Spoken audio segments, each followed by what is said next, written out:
I understand that the first speaker of the day is going to be on video. Her name is Reem Al-Salem. I hope I've said that right. I was going to ask her if she was here, but she's not here. She is the UN Special Rapporteur on violence against women and girls. She's an independent consultant on sex issues and rights of refugees and migrants, transitional justice and humanitarian response. She has consulted extensively for the UN departments, agencies and programs, as well as for NGOs, think tanks and academia. Previously, she worked as an international civil servant, serving with the UNHCR in 13 different countries. During her service, she has planned and implemented programs that serve to protect survivors of sex-based violence. In July 2023, she presented her report to the UN Human Rights Council on the response of family courts to domestic violence and abuse. Reem has a master's in international relations from the American University in Cairo, Egypt, and a master's in human rights law from the University of Oxford. And we'll play that for you now. Thank you very much. Perhaps just to say that with regards to my thematic report, I focused on the deeply embedded gender bias that pervades family court systems across the globe, and which is placing women and children in situations of immense suffering and violence. And that is because the tendency of family courts in many parts of the world is to dismiss the history of domestic violence and abuse in child custody issues, especially where mothers and or children have brought forward credible allegations of domestic abuse. And so what happens is that the history of intimate partner violence against women is often neglected. And so courts default rule shared custody or give parental authority to either the abusive side or to both parents. And the contact with both parents is really prioritized at all or any expense.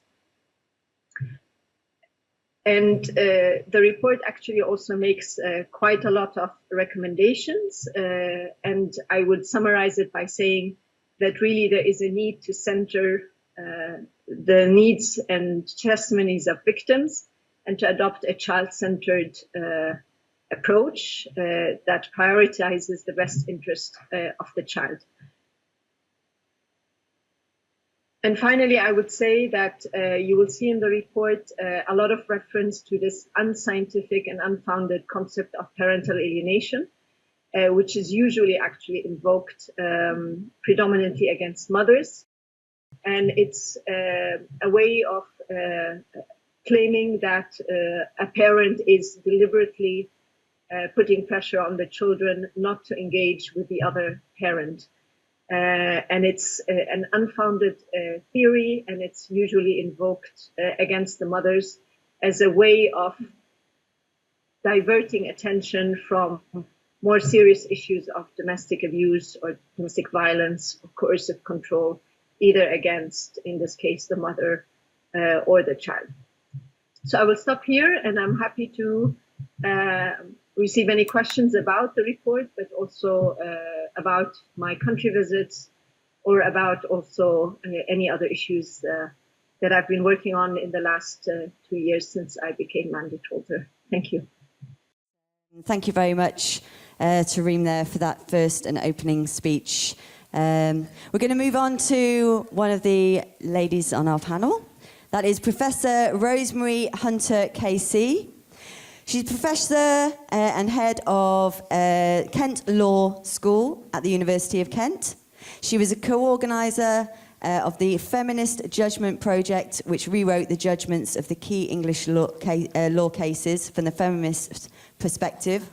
In 2019, she was appointed by the Ministry of Justice as an expert panel examining the family courts to protect victims of domestic abuse in child arrangements proceedings, and subsequently she went on to author the fabulous Harm Report that was released in 2020. She has published widely in family law and has regularly conducted judicial and professional training. So please welcome Professor Rosemary. Thank you. Is this so? Can people hear me? Yeah. Okay. I will. The name of the report is assessing risk of harm to children and parents in private law children's cases, and the panel was asked to look at the ways in which the family court did or did not protect victims of abuse, both adult and child, and other allegations of serious harm. And so I'm going to talk a bit about the panel's findings, our analysis of their findings, and what's happened since. So, I mean, the findings will be unsurprising to anybody who has any familiarity with the family courts, we conducted a public call for evidence, received a very large number of submissions from individuals with experience of family court proceedings, all of which pointed in the same direction, and also conducted various focus groups and roundtables and so on, again, which sort of reinforced the notion that allegations of domestic abuse are routinely discouraged, ignored, deflected and minimised, that children who don't want to have contact with a parent are not heard, so there's a kind of selective listening practices where children who say they want to have contact are wise and mature children, but children who say they don't want to have contact obviously don't know what's in their best interests. That family court processes are unsafe and re-traumatising and enable abusers to perpetuate abuse through the court proceedings, that contact with abusive parents is routinely ordered, and that children and non-abusive parents therefore continue in a place of trauma, unable to heal, exposed to further abuse and further long-term damage to every aspect of their lives. I think what's important about the panel's analysis of those findings are unsurprising, but I think we went a bit further than some of the sort of previous work done in this area by saying, well, look, it's not just a matter of ignorance about domestic abuse on the part of judges and others within the system. It's not just about the inadequacy of practice directions or problems with the law, although those things contribute. The issues are structural. So there's a series of interlocking structural barriers which prevent allegations of domestic abuse being taken seriously and responded to appropriately, and which prevent the proper implementation of Practice Direction 12J. So those 4 structural barriers are inadequate resources, which means that the courts don't have, and domestic abuse cases take up more resources than regular cases, the minority of regular cases, and therefore there's an overwhelming impetus for the courts to ignore, minimise, sideline violence so that those resources aren't consumed. There's an entrenched pro-contract culture in the courts, which is reinforced through both case law and statute.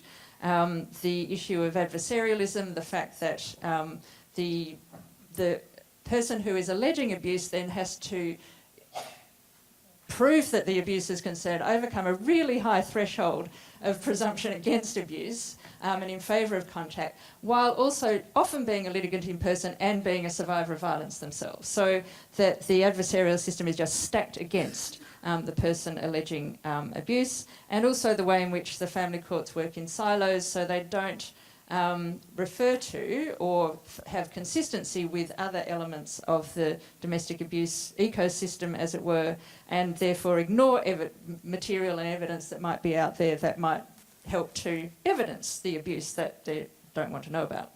And so what we concluded was that it's necessary to address these structural barriers in order to change anything sustainably. Otherwise, we're just going to end up repeating the same old problems as we've seen with successive strengthening of Practice Direction 12J, which then still doesn't get implemented. And the reason that it doesn't get implemented properly is because of these structural barriers. So our recommendations included things to try to address them.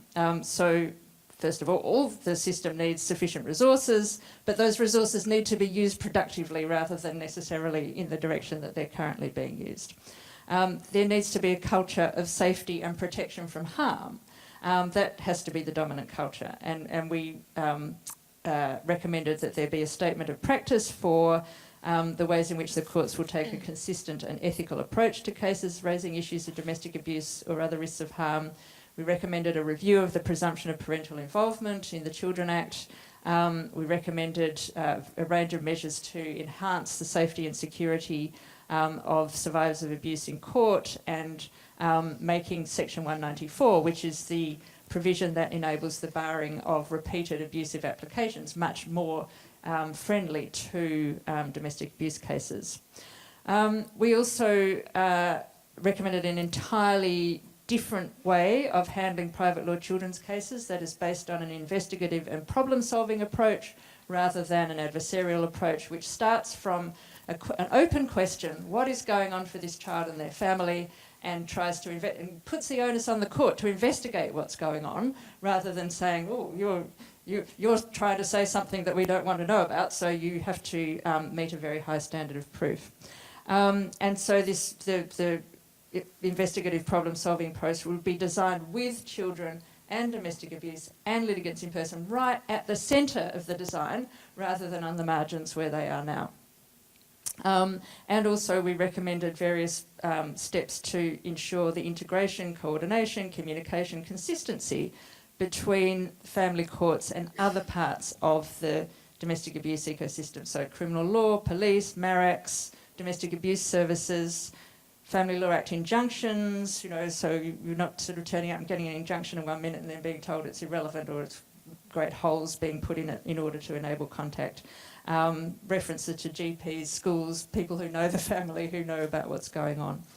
And we also made some recommendations about the content of training and about ongoing independent monitoring and oversight of how family courts manage domestic abuse cases.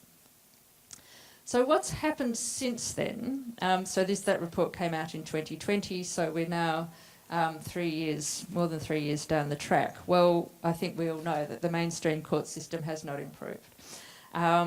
So we had a sort of nice moment with the case of RE-HN, where the Court of Appeal recognised coercive control and recognised that the Scots schedules, the absolute apotheosis of the adversarial system, was not appropriate for evidencing coercive control. But then there was quick backsliding in the case of K&K and the guidelines that came out from the committee chaired by Lady Justice McKerr, which basically involves stronger discouragement of fact-finding hearings and stronger encouragement to the courts to decide that abuse was not relevant to the matters that they were being asked to decide. And we know that domestic abuse organisations are receiving exactly the same stories from survivors as were the stories that were given to us in evidence in the harm panel. We've had the Domestic Abuse Act. There's some good parts in it. So the amendments to the family procedure rules about vulnerable witnesses, which means that somebody who's making allegations of violence is automatically presumed to be a vulnerable witness and therefore has to have participation directions made in their favour, is probably a good thing. On the other hand, the provisions in relation to barring cross-examination, abusive cross-examination, there's too little automatic barring, there's too much discretion remaining in the courts. The scheme for appointing a qualified legal representative to conduct cross-examination on behalf of somebody who either an abuser or a victim of abuse, so that they don't have to directly cross-examine the perpetrator. That scheme has not been properly resourced and is not working in any kind of effective way. Slightly better news, so our recommendation in relation to a completely different way of dealing with children's cases, the investigative problem-solving approach, has been piloted. So there's been 2 courts that they've called Pathfinder courts that have been piloting this investigative approach in North Wales and in Bournemouth. The approach involves upfront investigation of the child's circumstances by CAFCAS, including talking to the child, including working with domestic abuse services. So the domestic abuse services are integrally involved in the initial investigation of cases and administering dash checklists and sort of working out what's going on from their perspective and making sure that that's fed into the process. There's been lots of support for it from the judiciary. I think partly because it's massive saving of judicial resources. a lot of cases don't get anywhere near a judge because that initial investigation results in saying, oh yes, there's some issues going on here, so let's try and work out how we resolve those issues and put in place supports for the family and so on. And there's been very little need for fact-finding as opposed to there being a need for it and it not being done. There's currently an evaluation being conducted of those Pathfinder pilots. I mean, what I don't know a lot about, others in the room will know more about, is the question of the experiences of children and parents in this process, and that's something that it obviously needs to be working right if it's going to be continued. But it is being rolled out to 2 new sites currently, so the Ministry of Justice has committed to that at least. So, you know, there's a small corner of developing good practice there. And then the other thing that's happening is that the sort of independent review and reporting mechanism, which is going to be run by the Office of the Domestic Abuse Commissioner, and so a pilot of that is just getting underway, in which I'm involved. And so we'll see how that might then work in the future in terms of creating just some way of making sure that the courts are not simply marking their own homework, that there is some form of oversight of what is happening and keeping track of what is happening and making sure that this isn't something that is just sort of buried again because of the lack of data. So there's sort of 2 angles around the Pathfinder courts, and the monitoring mechanism or the review mechanism, I think, provides some sort of bright sparks, but there's a lot of darkness still going on, unfortunately. Thanks very much.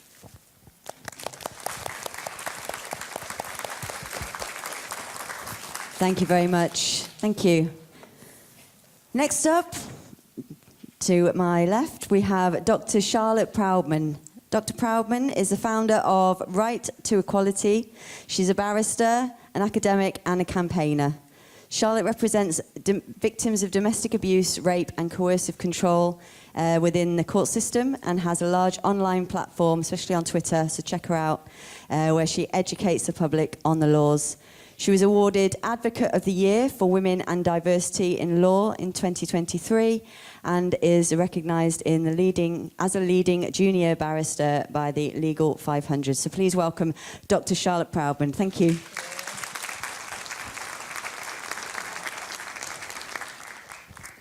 Thank you very much for inviting me to speak and to be with you all here today. And I know that there are many women that I've represented in this room. So thank you for coming, and I hope that you find it a supportive environment, meeting other women as well that have been through the family courts, particularly those, of course, that are victims of domestic abuse.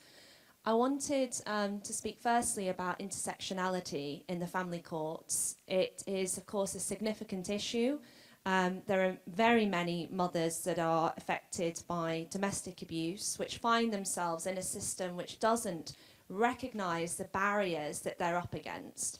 Many women reporting that they've had racist experiences from family court professionals, also, of course, accompanied by sexism, language barriers, different cultural experiences as a result, sometimes feeling misunderstood. Even recollections of what women have said have been misinterpreted and then used against them. And of course, immigration status is one of the most significant barriers for some women, those that don't have recourse to public funds especially. So I just wanted to start by highlighting that as part of what I'm going to say to you today, and recognising all women's experiences and the intersectional barriers that many women experience. And I worked on a case with Rights of Women, Women's Aid, Latin American Women's Aid, and Refuge, which specifically highlighted within the judgment intersectionality, recognising women's experiences, those that go to refuges to seek support, to seek protection, to live in a sanctuary, not to find themselves opening a door to policemen or women in full uniform, searching their houses because their perpetrator's gone to the High Court to get a location order, and then exposing the location of the refuge. So I'm pleased that that decision, and it was by the President of the Family Division, sets out at least some provision and understanding of intersectional inequalities for women. Domestic abuse.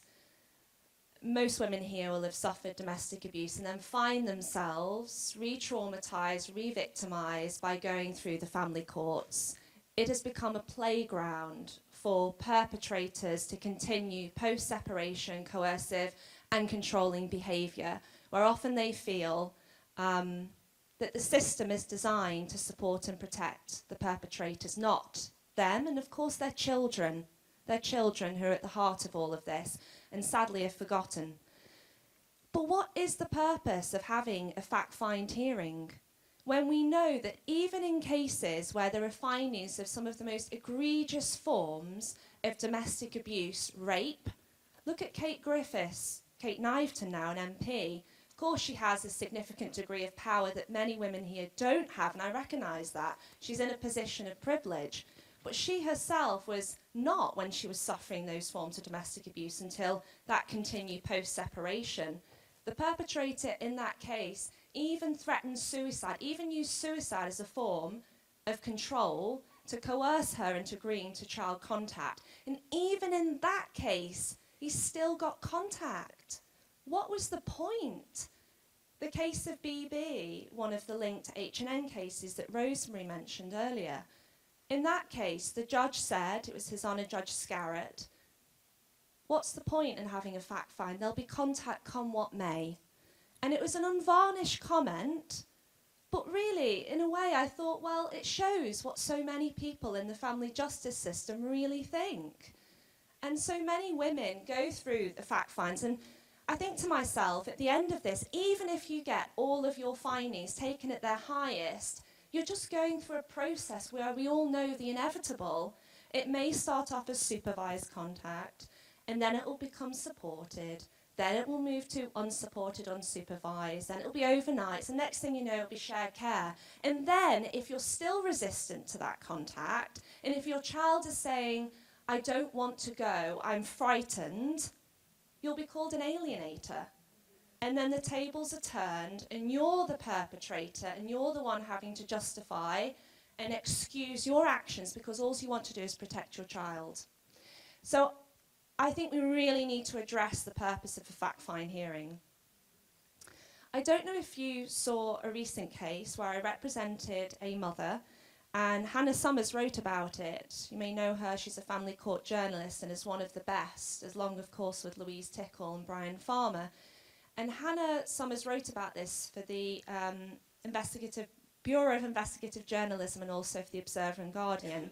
So I'd recommend you looking at it. And it's an important case, I think, because it shows the trajectory. It hasn't concluded, but it started off where this mother was represented, not by me, but at a final hearing in a court, and she had alleged consistently throughout that the father had raped her, abused her, controlled her, and that she was scared of him.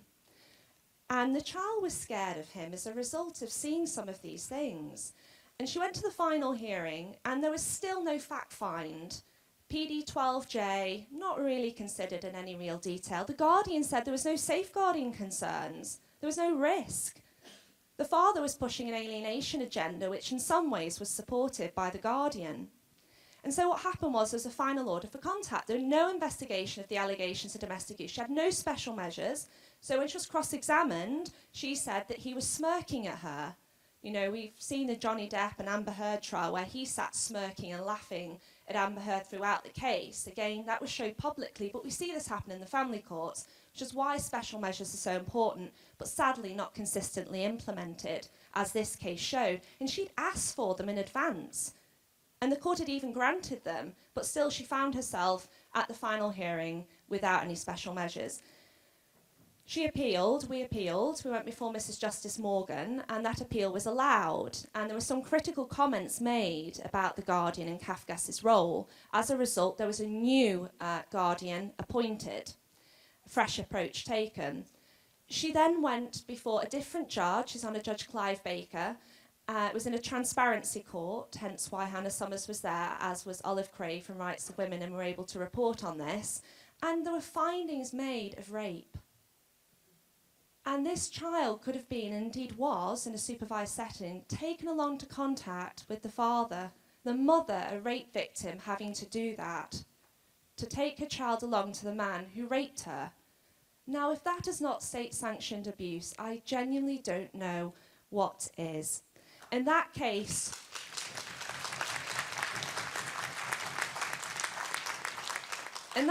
shows the trajectory, doesn't it, of how badly wrong it went at the beginning. She had to go through an appeal and then go through another fact find. Well, to be fair, she hadn't gone through it before, but a final hearing, be cross-examined all over again until she got that outcome. We still don't know what's going to happen in terms of a final order.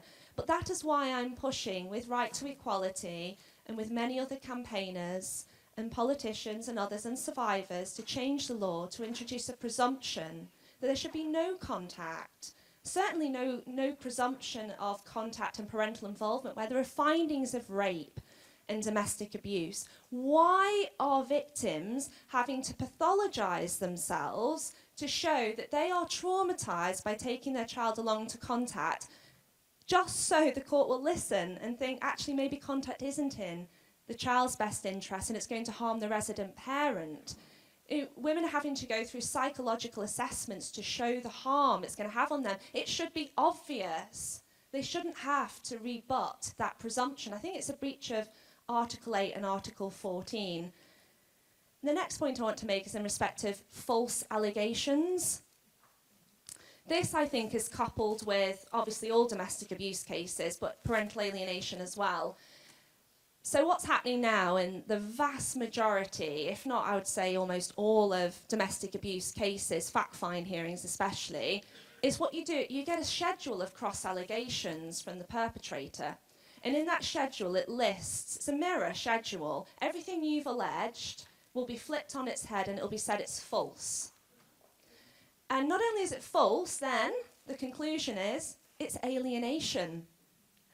And you are then having not only to prove your own allegations of domestic abuse, and although it's on the balance of probabilities, we know in reality often it's a lot more difficult to prove, but then you're having to rebut the fact that these are apparently false.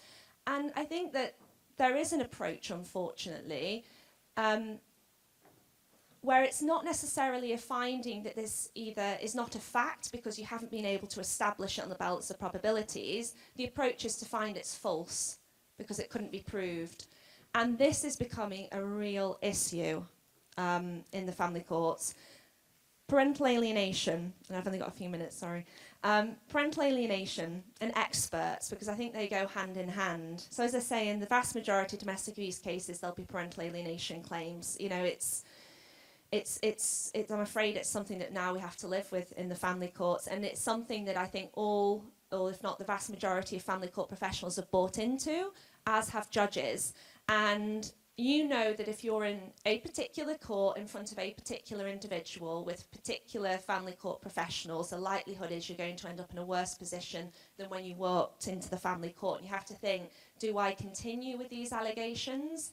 And these are the kind of frank conversations that lawyers are having to have with their clients when all those mothers want to do is protect their kids.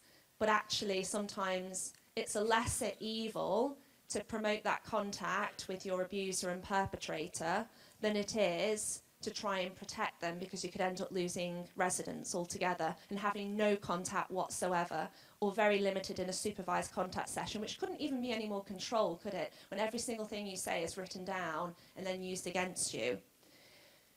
The case of REC, which I'm sure many of you will know about, involving an unregulated expert, showing that they're still able to continue within the family courts, even if other experts who are regulated psychologists say that these individuals, unregulated so-called psychologists, apparently able to opine and make diagnoses upon vulnerable children and vulnerable women, resulted in a costs order being made against the intervener of the Association of Clinical Psychologists, and also against the mother in that case, which shows perhaps how punitive and draconian this is becoming.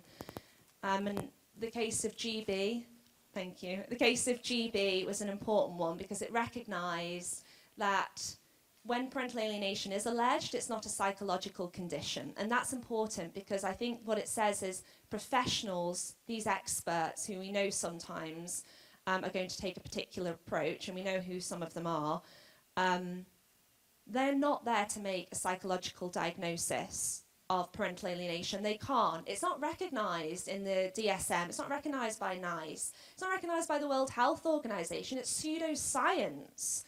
And people are making huge amounts of money from coming into the family courts and then diagnosing PA and then transferring residents and then offering therapeutic support, sometimes daily, in some cases making, you know, hundreds of thousands of pounds. So we need to deal, I think, with that issue, and that case, I think, is very important. And I think, given I've only probably got 60 seconds, not even, like 30 seconds, is I would, I think reflecting on having, you know, done this for 10 years, more than 10 years, and seeing some of the survivors that I represented at the beginning and even, you know, in the last few years, and seeing that some of them have gone on to become solicitors, accredited members of the press, sitting in hearings, others that, of course, activists, many of you here today, I think is so important, and would encourage you to do something with the fire and the anger that you feel to make a change and make a difference. You can do it. You know, Natalie Page is living proof of that, as are so many other women.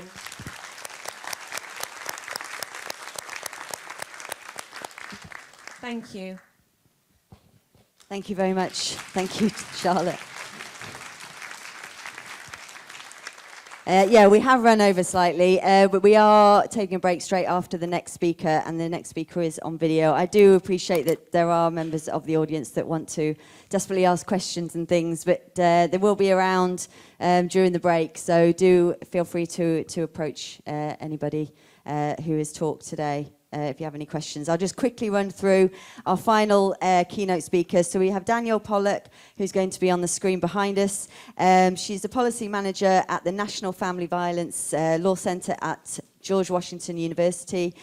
She focuses on changing the system in the US family courts, and is the originator and co-drafter of Cadence Law, for those of you who heard that, and assists in implementing its provisions in various states across the US.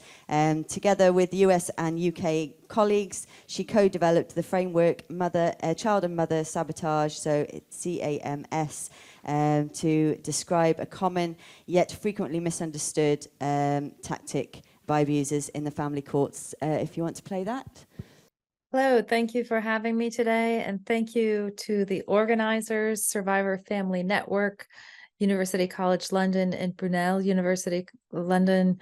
Thank you also to my fellow keynote speakers, UN Special Rapporteur Reem Al-Salam, Dr. Charlotte Proudman, and Professor Rosemary Hunter.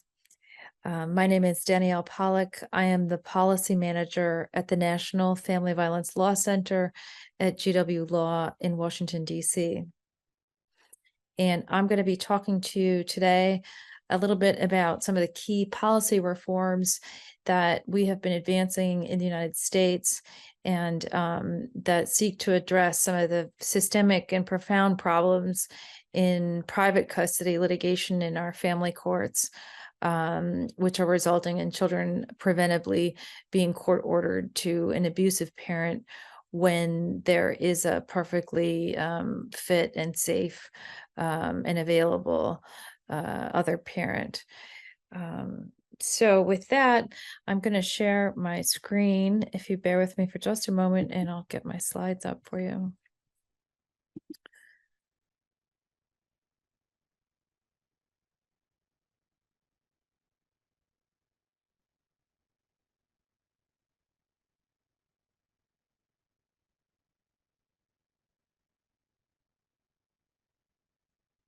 So the key policy reform that I'm going to be talking about today is named Cadence Law. It's a federal reform, a major reform for the entire country, which is available to all states. The statutory reform effort for private custody law began in Pennsylvania in 2017-2018 legislative session, with experts and advocates drawing together to devise a model state law, which eventually then moved up to be a federal law. Following the publication of Professor Joan Meyer and her team's preliminary findings to her major national study, and the final findings came out in 2019. So this began when the preliminary findings were out, which showed sort of what we knew, what was happening. Anecdotally all over the place, but this was the first sort of empirical piece of research that we had to back the policy reforms that I wanted to bring forward. So the experts coming together were Professor Joan Meyer, myself, litigator Richard Ducote, and a constitutional scholar, Marcy Hamilton, who works on statute of limitations reform for child sex abuse survivors. So, as many of you are aware, children are frequently being court ordered to an abusive parent in private custody, resulting in preventable, prolonged abuse situations and sometimes in child murder. In 2018 in Pennsylvania, where these efforts were already sort of underway, a little girl named Caden Mancuso was court ordered to her abusive father, and he brutally murdered her. And her mother, Kathy Sherlock, wanted to get involved in advocacy and demand reforms for the system that had failed her and her daughter. And so the reform effort took on Caden's namesake at the state level, which then grew up to the federal level. And those successes at the federal level now flow back down to the states, where custody law is decided in the US. Custody is a state matter. So unlike in the UK, we cannot make one federal law that gives clear statutory guidance across the country. We need to send it back to the states, and each state needs to enact it. But the federal Caden's law, in essence, creates sort of a blueprint or map for states, which I'll talk about a little bit more in a moment. So Caden's law passed Congress and was signed by President Biden as part of the Violence Against Women Act last year. It's a federal law which financially incentivizes states to improve their custody laws in 4 key ways. So the key aspects of Caden's law at the federal level, which is in essence an ask to the states to adopt these pieces in their state law, is that courts must consider abuse evidence, including arrests and convictions for domestic abuse, child abuse, medical records, anything that's abuse evidence. They need to look at it. They can't dismiss it and say that it's irrelevant. And this is because in many cases, courts will say something like, you know, we know that he abused you, the adult partner, but that doesn't mean that he's gonna, you know, be harming his child or is abusive to his child. And of course, we know from research and from countless cases that there is the prevalence of overlap between domestic partner abuse and child abuse is very high. So the risk is increased. Training, the federal Caden's law requires training in child abuse and domestic violence for judges and court professionals, so custody evaluators, guardians ad litem, anyone who's involved in making recommendations and adjudications in these custody cases. Federal Caden's law also requires that only appropriately qualified experts can testify on abuse. So they cannot be people who have who lack the expertise, who don't have substantial experience working directly with victims of the type of abuse alleged, whether it be child abuse or intimate partner violence, or a specific type of child abuse. And last but not least, federal Caden's law limits the courts from ordering children into these unsafe, unproven unregulated reunification treatments or camps, which in essence are forcing children to be with a parent that they're resistant to spend time with, usually because there is an abuse allegation, although not always. It can be for other reasons as well. So why did we devise federal cadence law in this way? Because we see and know that there's a very sort of clear pattern of how abuse cases unfold in private custody. So if you begin there at the bottom of the stair with where the red arrow is, in these cases, commonly abuse or safety concern is raised. Sometimes child is disclosing. Often the protective parent is seeking a safe situation for the child. Then there is a cross claim from the accused party that is an alienation cross claim or something similar. Proponents of this unscientific concept or theory calls it many things. They are good at rebranding the name, but in essence, it functions in the same way in these cases, which is to minimize or divert the court's attention from abuse claims and abuse evidence.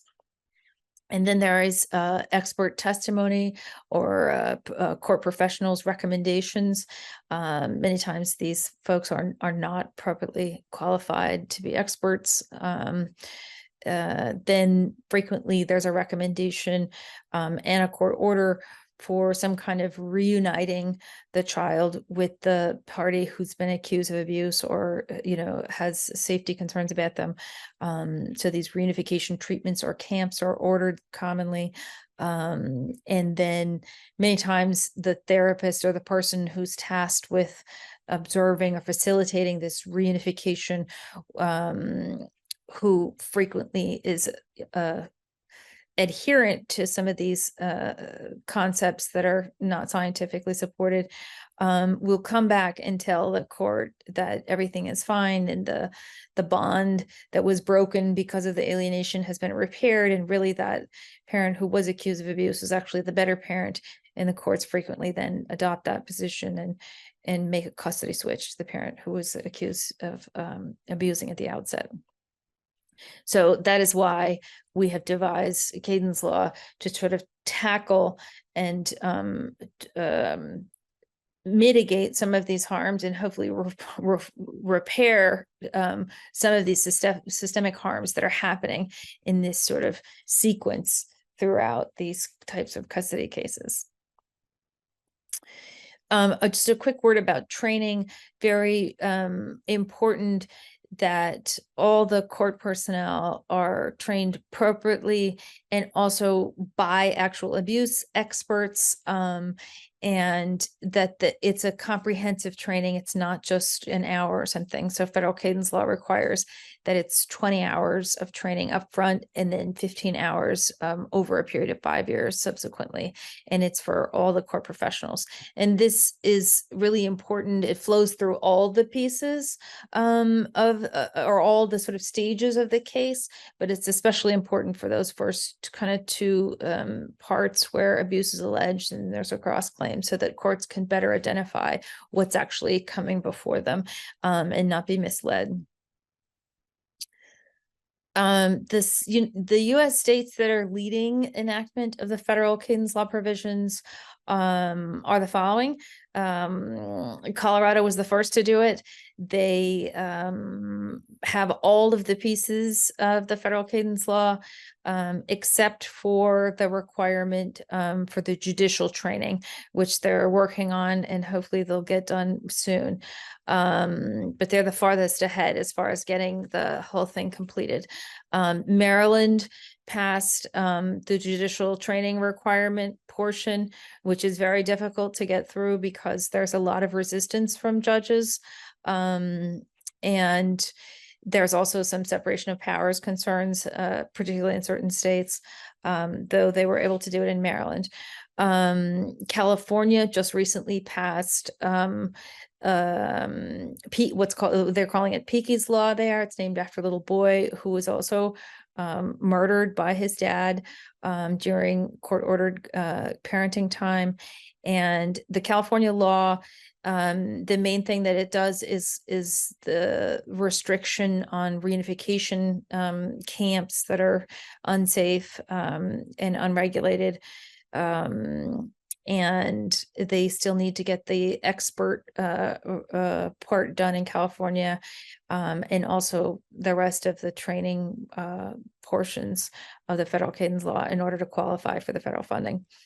Tennessee enacted a portion of the judicial training and also the findings of the federal cadence law, which is a very important thing for states to include as they're moving these reforms forward, because pro se litigants who may not be able to afford a costly expert or a sophisticated attorney, they can rely on and use those findings if their state has included them in the enactment at the state level.